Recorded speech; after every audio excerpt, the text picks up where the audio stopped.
क्या आपने कभी सोचा है कि क्यों अनंत काल से मछलियां इस जाल में आकर फंसती रही हैं? कारण है इस जाल की सहजता, सरलता।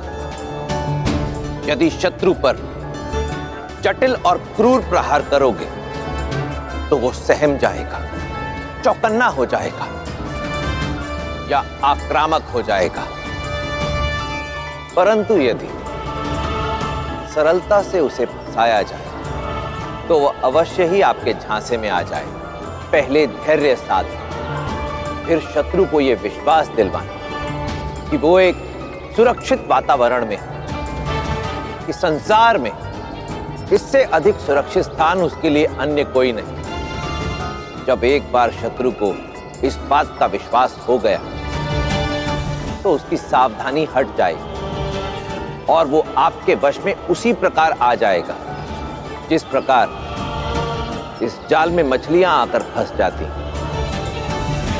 स्मरण रहे, योजना और धैर्य का सम्मिश्रण ही विजय श्री प्राप्त करवाता है।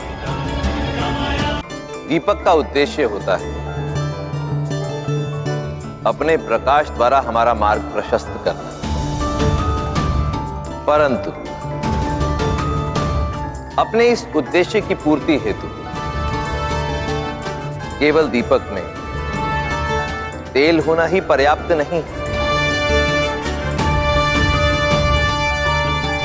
क्योंकि यदि बाती गीली हुई तो दीपक जलेगा ही नहीं।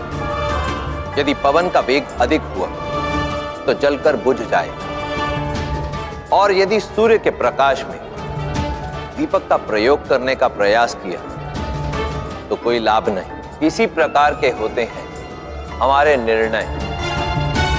उनके सफल होने के लिए केवल उनका दृढ़ होना ही पर्याप्त नहीं, उचित समय, स्थान और परिस्थिति में लिया जाना भी उतना ही महत्वपूर्ण है।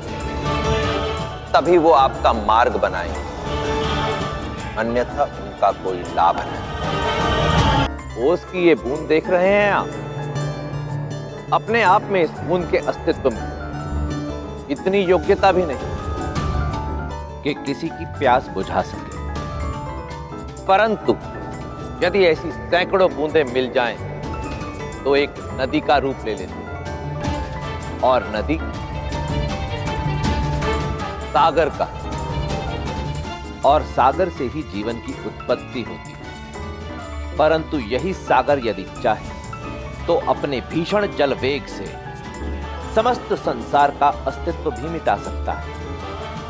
इसलिए एकता की शक्ति को कभी कम ना आंके, क्योंकि जल की असंख्य बूंदें यदि एक दूसरे में मिल जाएं, तो सागर का रूप धारण करके महाप्रलय भी ला सकती हैं। नीतियां मेरी, नियति आपकी,